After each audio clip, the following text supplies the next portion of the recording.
Hi guys, welcome back to our channel Sentry Shala by Centricity, आपका wealth partner. My name is Anuj and you are watching NISM series 5D Pass for Sure videos. जो newly launched series है उसकी हम videos बना रहे हैं, उसकी पास for sure videos बना रहे हैं जो कि यूज किया जा रहा है SIF और म्यूचुअल फंड्स के डिस्ट्रीब्यूशन के लिए. तो एक ही एग्जाम में हम दोनों सर्टिफिकेशन हमें मिल जाएंगे. देयर आर 22 चैप्टर्स जैसे कि मैंने आपको प्रीवियस वीडियो में बताया. आज हम चैप्टर नंबर 11th की बात करेंगे. और जो आज हम इस चैप्टर में देखने वाले हैं वो चीज़ें हैं म्यूचुअल फंड स्कीम परफॉर्मेंस. आज हम इसमें देखेंगे concepts of benchmarks and performance in case of mutual funds, difference between price returns index versus total return index, basis of choosing an appropriate index, benchmarks of equity schemes, benchmark for debt schemes, mutual funds के कुछ quantitative measures होते हैं performance के, वो देखेंगे, sources to track mutual fund performance and sources of scheme performance disclosure. तो चलिए start करते हैं. Benchmarking and performance. किसी भी म्यूचुअल फंड स्कीम की परफॉर्मेंस को जज करने के लिए हमें बेंचमार्किंग करनी पड़ती है. बेंचमार्क मतलब जो भी स्कीम है जहाँ भी इन्वेस्ट कर रही है वो एक अपना फंड मैनेजर एक बेंचमार्क सेट करेगा. बेंचमार्क को स्कीम बीट कर पा रही है, नहीं कर पा रही है, कितने रिटर्न्स आ रहे हैं, बेंचमार्क के क्या रिटर्न्स है, आपकी स्कीम्स के क्या रिटर्न है, इसके हिसाब से हम परफॉर्मेंस को जज करते हैं. एक इन्वेस्टर के लिए ये डेटा बहुत ही इंपॉर्टेंट है. वो ये डिसीजन ले पाता है कि एक म्यूचुअल फंड स्कीम ने जो उसके बेंचमार्क हैं उसको बीट किया है या नहीं किया है, और कंसिस्टेंटली किया है या नहीं किया है. तो ये बेंचमार्किंग एक म्यूचुअल फंड इन्वेस्टर के लिए बहुत इंपॉर्टेंट है. अब क्वेश्चन ये कि एक पर्टिकुलर स्कीम में बेंचमार्क कैसा होना चाहिए या वो कौन कौन से पैरामीटर्स हैं जो बेंचमार्क बनाने से पहले फुलफिल होने चाहिए. चलिए देखते हैं. A credible benchmark should meet the following requirement. First, the investment objective of the scheme. Second, asset allocation pattern and investment strategy of the scheme.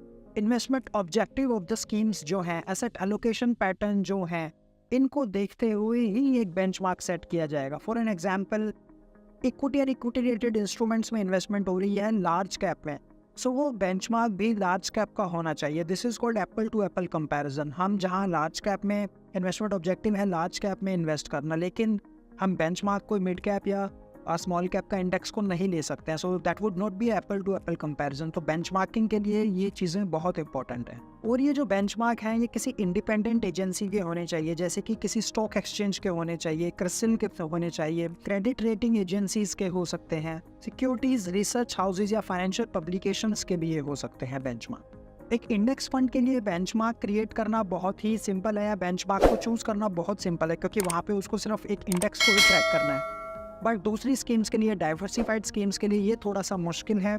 चलिए देखते हैं वो कौन कौन से पैरामीटर्स हैं या कौन कौन सी चीज़ें हैं जिसके ऊपर ये बेस्ड होता है. ये देखने से पहले ये देखते हैं कि बेंचमार्क एक एग्जैक्टली होते क्या है और कौन से टाइप का बेंचमार्क आज हम यूज़ करते हैं. So there are two kinds.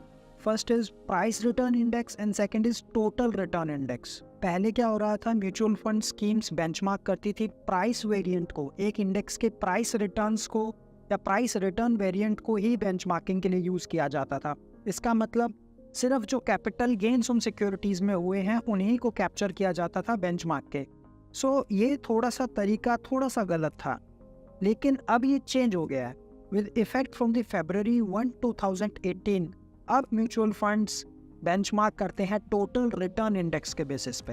Total return variant of an index takes into account all dividends, interest payments that are generated from the basket of constituents that make up the index in addition to the capital gains. तो capital gains के साथ साथ जो भी dividend आया है और जो भी इंटरेस्ट आया है ये टोटल रिटर्न इंडेक्स में मेजर हो जाता है. यानी कि टोटल रिटर्न इंडेक्स हमें बहुत ही क्लियर पिक्चर दे पाता है, क्योंकि उसमें इंटरेस्ट पेमेंट्स भी आई हैं, वो भी इन्वेस्टेड है, जो आपका कैपिटल गेन हुआ है वो तो है ही, और जो डिविडेंड है वो भी आया है तो वो भी ऐड हो जाता है. सो ये हमें काफ़ी क्लियर पिक्चर ये वाला टोटल रिटर्न इंडेक्स में हमें मिलती है. तो अब हम म्यूचुअल फंड से रिलेटेड जो भी हमारे बेंचमार्क्स होते हैं ये टोटल रिटर्न इंडेक्स पे कहे जाते हैं. सो अगर ये क्वेश्चन आता है कि टोटल रिटर्न इंडेक्स क्या होता है, तो हम उसमें ये कह सकते हैं कि टोटल रिटर्न इंडेक्स में हमारा कैपिटल गेन के साथ साथ इंटरेस्ट और डिविडेंड्स भी ऐड होते हैं. अब बात करते हैं बेंचमार्किंग ऑफ इक्विटी स्कीम्स की. जो इक्विटी म्यूचुअल फंड्स हैं, इक्विटी स्कीम्स हैं, वो किस तरीके से बेंचमार्किंग की जाती है, कौन कौन से डिफरेंट टाइप ऑफ जो कैप्स हैं, लार्ज कैप, मिड कैप और स्मॉल कैप्स हैं, उनके लिए कौन कौन से बेंचमार्किंग हम रख सकते हैं और कैसे रख सकते हैं, क्या कोई प्रोसीजर है उसका, चलिए समझते हैं. सबसे पहले आ जाता है स्कीम टाइप. वो कौन सी स्कीम है, वो एक डाइवर्सिफाइड फंड है या एक इंडेक्स फंड है या सेक्टर स्पेसिफिक फंड है. अगर वो एक सेक्टर स्पेसिफिक फंड है, for an example banking fund है, तो उसका इंडेक्स हम बैंक निफ्टी रख सकते हैं। एक डाइवर्सिफाइड फंड है, लार्ज कैप डाइवर्सिफाइड फंड है, तो निफ्टी 50 उसका बेंचमार्क रखा जा सकता है, क्योंकि निफ्टी 50 में डाइवर्सिफाइड 50 स्टॉक्स हैं।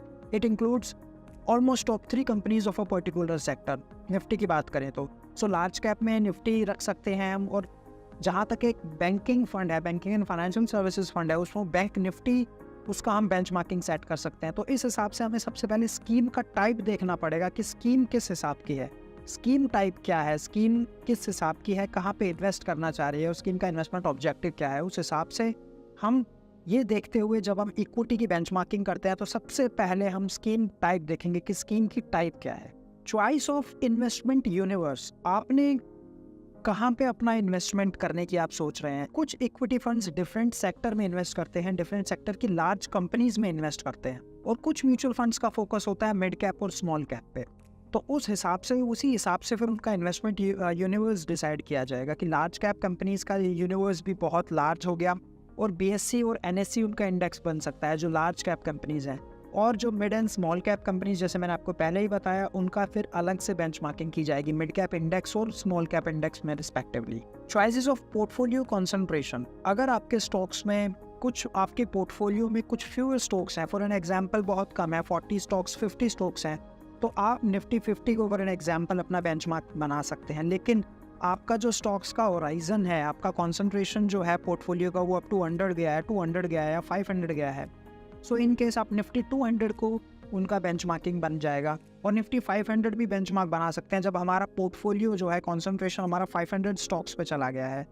तो जिस हिसाब से पोर्टफोलियो बनेगा उसी हिसाब से हम उसका बेंचमार्क सेट करेंगे। ये तो थे इक्विटी स्कीम्स की बेंचमार्किंग। अब हम डेट स्कीम्स की बेंचमार्किंग देखते हैं कि जो डेट स्कीम्स है हमारी, उनकी बेंचमार्क कौन से हैं और कैसे डिसाइड किए जाते हैं कि कौन सा बेंचमार्क किस स्कीम में लगेगा। एज पर the SEBI guidelines, debt mutual fund schemes के जो भी बेंचमार्क हैं वो एक एजेंसी के थ्रू होंगे, वो एक रिटर्न और रेटिंग एजेंसी जैसे कि क्रिसिल है, ICICI सिक्योरिटीज़ है, एमफी है, ये सभी एक इंडेक्स को बना सकते हैं, और जैसे NSE है, सो इनके पास ही अथॉरिटी है एक इंडेक्स बनाने की, और सेबी ने यही बोला है कि जो भी इंडेक्स बनेगा, जो भी डेट स्कीम का इंडेक्स होगा, वो इन्हीं एजेंसीज के द्वारा डेवलप किया जाना चाहिए। क्रिसिल ने कुछ सेट ऑफ इंडेक्स बताए हैं डेट स्कीम्स के लिए। चलिए देखते हैं वो डेट स्कीम्स के वो इंडेक्स कौन कौन से हैं जो डिफरेंट स्कीम्स पे लागू होते हैं। Different indexes for different schemes, एक टेबल के जरिए समझते हैं। सो इस टेबल में स्कीम कैटेगरी दी हुई है और आगे क्रिसिल का इंडेक्स दिया हुआ है। जैसे ओवरनाइट फंड के लिए क्रिसिल का ओवरनाइट इंडेक्स है, लिक्विड फंड के लिए क्रिसिल लिक्विड फंड इंडेक्स है, शॉर्ट टर्म फंड के लिए शॉर्ट टर्म डेट इंडेक्स है, मनी मार्केट के लिए मनी मार्केट इंडेक्स है, लॉन्ग ड्यूरेशन फंड्स के लिए और शॉर्ट ड्यूरेशन फंड्स के लिए medium duration, medium to long duration, dynamic bond funds के लिए देखो क्रिसिल का कंपोजिट बॉन्ड फंड इंडेक्स है, और कॉर्पोरेट बॉन्ड फंड्स के लिए क्रिसिल के short term bond fund index हैं, मीडियम टर्म बॉन्ड इंडेक्स हैं, क्रिसिल के बॉन्ड इंडेक्स या कॉर्पोरेट बॉन्ड कंपोजिट इंडेक्स है, और फिर क्रेडिट रिस्क फंड जो है उनके लिए क्रेडिट रिस्क इंडेक्स है। सो जनरली क्रिसिल ये बेंचमार्किंग डिसाइड कर रही है। क्रिसिल SEBI के द्वारा अप्रूव्ड एजेंसी है जो हमें इंडेक्स प्रोवाइड कराती है, और उसी हिसाब से जो जितने भी डेट स्कीम्स हैं वो अपने आप को बेंचमार्किंग करती हैं। सो इस टेबल के ज़रिए हमने देखा कि कौन कौन से स्कीम्स के अंदर कौन कौन से बेंचमार्किंग हो सकती है। अब बात करते हैं बेंचमार्किंग ऑफ अदर स्कीम्स की। हमने देखा इक्विटी की बेंचमार्किंग कैसे हो रही है, हमने देखा डेट की बेंचमार्किंग कैसे हो रही है। अब अदर स्कीम्स में सबसे पहले आ जाती है हाइब्रिड स्कीम्स। देखिए 3 तरीके की हाइब्रिड स्कीम होती हैं। एक तो एग्रेसिव हाइब्रिड होता है जिसमें इक्विटी कंपोनेंट ज़्यादा है, एक बहुत ही कंजर्वेटिव हाइब्रिड है जिसमें इक्विटी एक्सपोजर कम है और डेट एक्सपोजर ज़्यादा है, और बैलेंस्ड हाइब्रिड है तीसरी, यानी कि उसमें बैलेंस्ड पोर्टफोलियो है। इक्विटी एंड डेट का जो कॉन्स्टिट्यूएंट्स हैं, जो सिक्योरिटीज़ उसमें ली गई हैं, वो अप्रॉक्सीमेट 50-50% है। सो इन तीनों के केस में ही इंडेक्स जो होंगे वो बिल्कुल डिफरेंट होंगे। चलिए समझते हैं हाइब्रिड फंड में जो हाइब्रिड फंड के जो इंडेक्स हैं, हाइब्रिड फंड की जो बेंचमार्किंग है वो कैसे होगी। इस टेबल के जरिए हम देखते हैं कि किस तरीके से हाइब्रिड फंड्स की बेंचमार्किंग की जाती है। क्रिसिल ने क्या किया है, कुछ ब्लेंडेड इंडाइसेस बनाए हैं स्पेशली फॉर हाइब्रिड फंड्स। अब ये ब्लेंडेड इंडाइसेस कौन से हैं वो इस टेबल में हमें बताया गया है। क्रिसिल के जो ब्लेंडेड इंडाइसेस हैं हाइब्रिड फंड्स के लिए वो सबसे पहले देखते हैं। एग्रेसिव हाइब्रिड फंड, एग्रेसिव में जैसे मैंने आपको बताया 75% के आसपास मेजर पोर्शन इक्विटीज़ में जाता है, उसके लिए 25 और 10-12% डेट में जाता है। सो जो 25% ऑफ अलोकेशन है उसके लिए हमारा क्रिसिल का कंपोजिट बॉन्ड फंड इंडेक्स रहेगा फॉर एन एग्जांपल। और इक्विटी इंडेक्स में हम S&P BSE 200 total return index हम ले सकते हैं। ये तो दोनों की बेंचमार्किंग एक तरीके से अलग हो गई। बैलेंस्ड हाइब्रिड में जहाँ 50-50 डेट और इक्विटी कंपोनेंट है वहाँ पर हम कंपोजिट बॉन्ड फंड इंडेक्स में 50% एलोकेशन, और S&P जो 200 है जो बाकी पोर्टफोलियो है उसको हम जज करेंगे S&P BSE 200 total return index के बेसिस पे। और कंजर्वेटिव हाइब्रिड में जहाँ 75 डेट में है 25 इक्विटी है, तो 75% पोर्टफोलियो को हम जज करेंगे क्रिसिल के कंपोजिट बॉन्ड फंड इंडेक्स से, और 25% जो अलोकेशन इक्विटी में है उसे जज किया जाएगा S&P BSE 200 total return index के बेसिस पे। सो हाइब्रिड फंड्स में चाहे वो कंजर्वेटिव है, चाहे वो आपका एग्रेसिव है, या आपका 50-50 है, आपका जो भी आपका इंडेक्स बनेगा वो इसी हिसाब से बनेगा। और तीनों स्कीम्स में वो डिफरेंट होंगे। 2 इंडेक्सेस एक स्कीम्स में लगेंगे। गोल्ड ETF के केस में जो गोल्ड का प्राइस होगा वही उनका बेंचमार्क होगा। इसके अंदर और कुछ हमें समझने की ज़रूरत ही नहीं है, सिर्फ एक ही लाइन में ये परिभाषा दी हुई है NISM की बुक में कि गोल्ड का जो बेंचमार्किंग है वो गोल्ड प्राइस ही है in case of gold ETFs। तो क्वेश्चन आता है, बहुत ही क्लियर क्वेश्चन आएगा, हमें यही मेंशन कर देना है। रियल एस्टेट फंड्स, जो रियल एस्टेट फंड्स होते हैं उनकी बेंचमार्किंग कैसे होती है? देखिए, कुछ रियल एस्टेट की जो बड़ी कंपनीज हैं उन्होंने कुछ बेंचमार्किंग बनाई है, लेकिन अभी तक जैसे इक्विटी बेंचमार्किंग हमारा इतना बड़ी है, इक्विटी बेंचमार्किंग एज ए बहुत बड़ा यूनिवर्स है, वैसे अभी इसको इतना बड़ा यूनिवर्स नहीं है, और अभी इन इंडेक्सेस को एक्सेप्ट भी नहीं किया है मार्केट ने उतना जितना इक्विटी को एक्सेप्ट किया है। इंटरनेशनल फंड्स की बेंचमार्किंग कैसे होती है? चलिए समझते हैं इंटरनेशनल फंड्स की कैसे होती है। फॉर एन एग्जाम्पल, एक इंटरनेशनल फंड जो चाइना की इकोनॉमी में पैसा लगा रहा है, चाइना की जो बिग कंपनीज में पैसा लगा रहा है, तो हो सकता है चाइना का शंघाई कंपोजिट इंडेक्स वहाँ का बेंचमार्क बन जाए, या हमारी स्कीम का बेंचमार्क चाइना का शंघाई कंपोजिट इंडेक्स बन जाए जो चाइना में जा रहा है। और अगर हम US की टेक्नोलॉजी कंपनी में इन्वेस्ट कर रहे हैं तो हो सकता है जो आपका नैस्डैक है उसको बेंचमार्किंग की जा सकती है। तो इस हिसाब से जो इंटरनेशनल फंड्स हैं उनकी बेंचमार्किंग होती है। हमें समझना पड़ेगा उस पर्टिकुलर इकोनॉमी में कौन कौन से बेंचमार्किंग है, हम उसको एज अ बेंचमार्क यूज़ कर सकते हैं, बट डिपेंड करता है कि एग्जैक्टली हम इन्वेस्टमेंट कर कहाँ रहे हैं और किस टाइप के स्टॉक्स में हो रही है। कुछ स्टैंडर्ड बेंचमार्क्स देखते हैं जो इक्विटी और डेट स्कीम्स में होते हैं। एक टेबल आपके सामने रखने जा रहा हूँ। इक्विटी स्कीम्स में सेंसेक्स और निफ्टी, जैसे कि देखा जाता है लगभग ज़्यादातर स्कीम्स में हम सेंसेक्स और निफ्टी यूज़ करते हैं। सेंसेक्स में 30 स्टॉक्स हैं और निफ्टी में 50 स्टॉक्स हैं। निफ्टी थोड़ा ब्रॉड है, सो इसीलिए बेंचमार्किंग हम ज़्यादातर निफ्टी में ही ज़्यादातर बेंचमार्किंग करते हैं, क्योंकि 90% of the trading volume happens in Nifty only.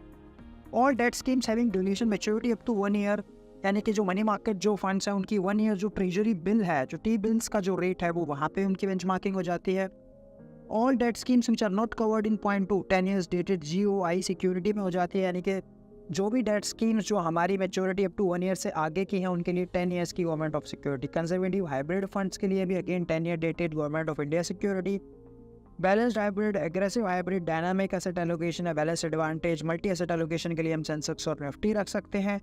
Equity savings fund के लिए भी हम 10 year dated government of India security रख सकते हैं। रिटायरमेंट फंड और जो चिल्ड्रन फंड है उनके लिए भी सेंसेक्स और निफ्टी रख सकते हैं। और जो इंडेक्स फंड है वो अप्रोप्रिएट बेंचमार्क यूज़ करेगा, क्योंकि इंडेक्स में तो सारा पैसा इंडेक्स में ही जा रहा है, तो इसमें तो हमें कोई प्रॉब्लम है ही नहीं बेंचमार्किंग करने के लिए।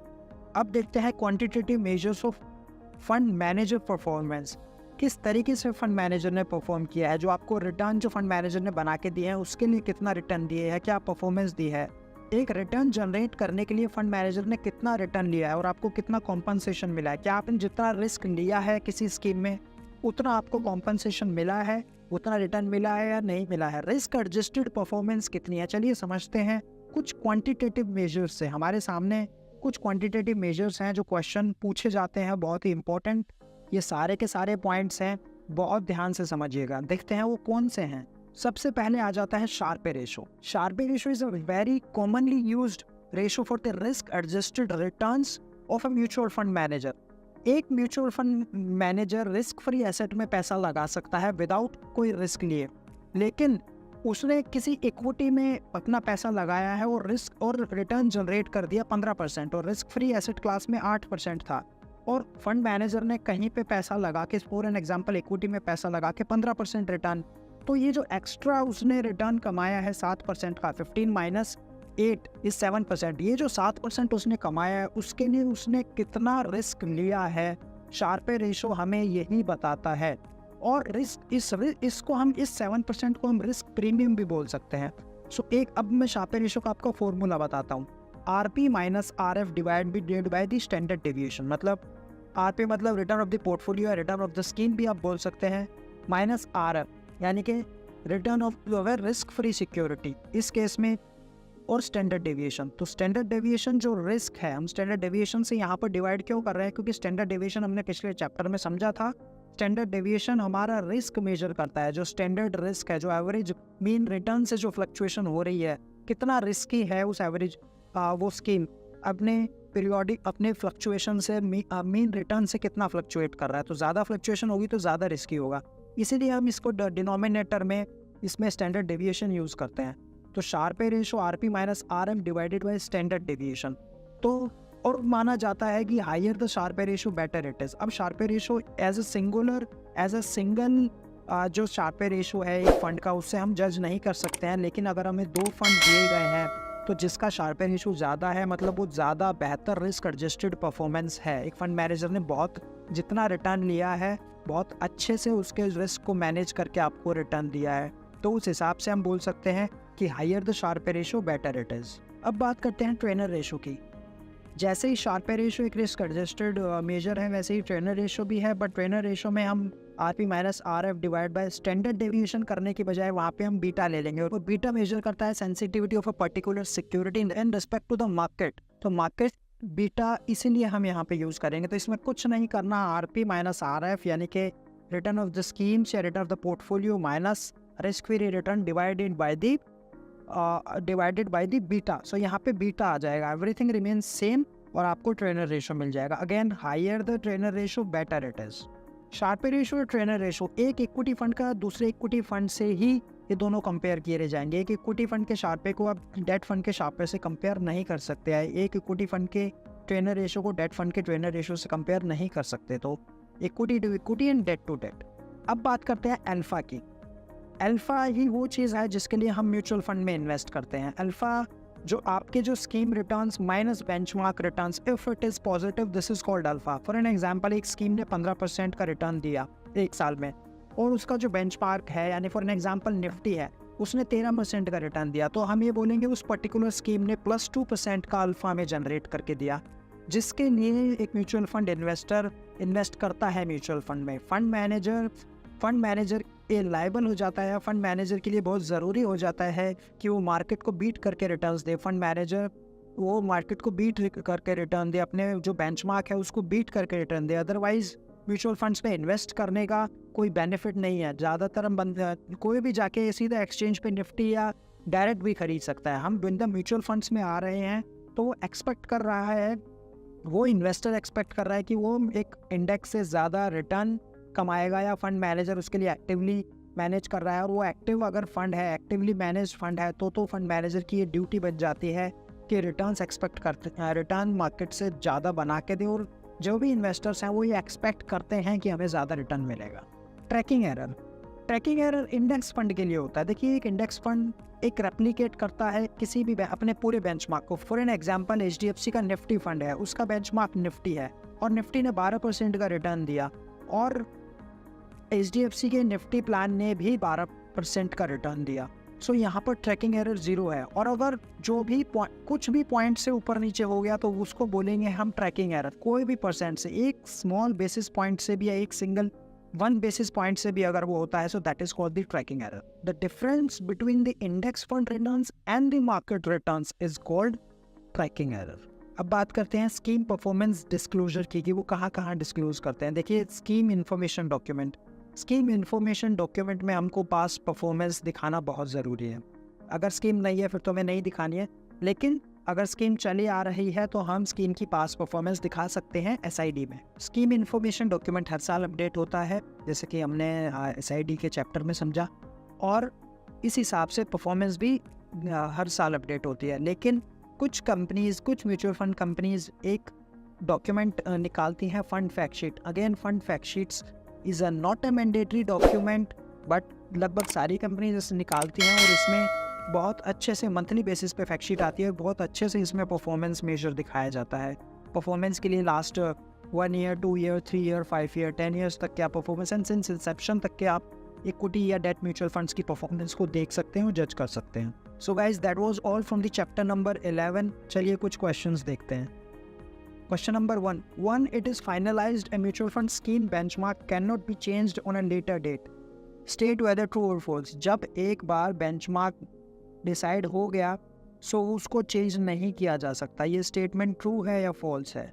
The statement is true. जब एक बार आपने बेंचमार्क डिसाइड कर लिया तो उसके बाद आप उसको चेंज नहीं कर सकते।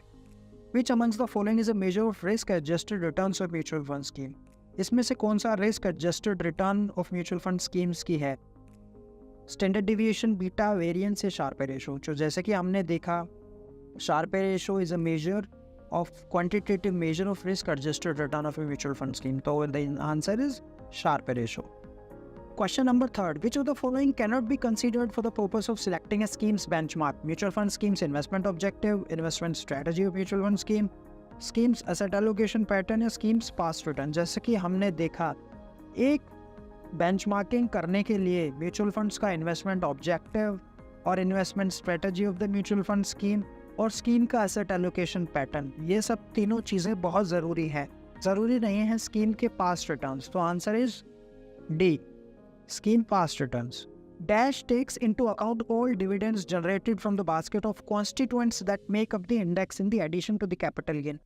सो ये हमने समझा था जो टोटल रिटर्न इंडेक्स होता है उसमें डिविडेंड्स और इंटरेस्ट रेट्स होते हैं in addition to the capital gains. तो answer is A, option total return index. Price and return index में सिर्फ कैपिटल गेन्स होते हैं और डिविडेंड रिटर्न इंडेक्स में सिर्फ डिविडेंड्स होते हैं। So answer is A, total return index.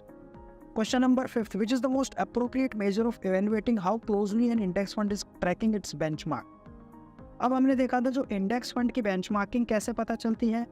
आइए देखते हैं ऑप्शंस क्या है। Treynor ratio, tracking error, total expense ratio और assets under management. So answer is B, tracking error. एक इंडेक्स फंड की जो परफॉर्मेंस को जज करने के लिए ट्रैकिंग एरर बनाया गया है। ट्रैकिंग एरर के थ्रू हमें पता चलता है कि इंडेक्स फंड और बेंचमार्क किस तरीके से बिहेव कर रहे हैं। So guys, thank you so much video में बने रहने के लिए और चैप्टर 11 की वीडियो को पूरा देखने के लिए। और हमारे बाकी चैप्टर 1 से लेके चैप्टर 10 तक की अगर आपको वीडियोस देखनी है तो हमारी प्लेलिस्ट में जाइए और सारी वीडियोस को देखिए और हमारे चैनल को सब्सक्राइब कीजिए बाकी वीडियोस देखने के लिए।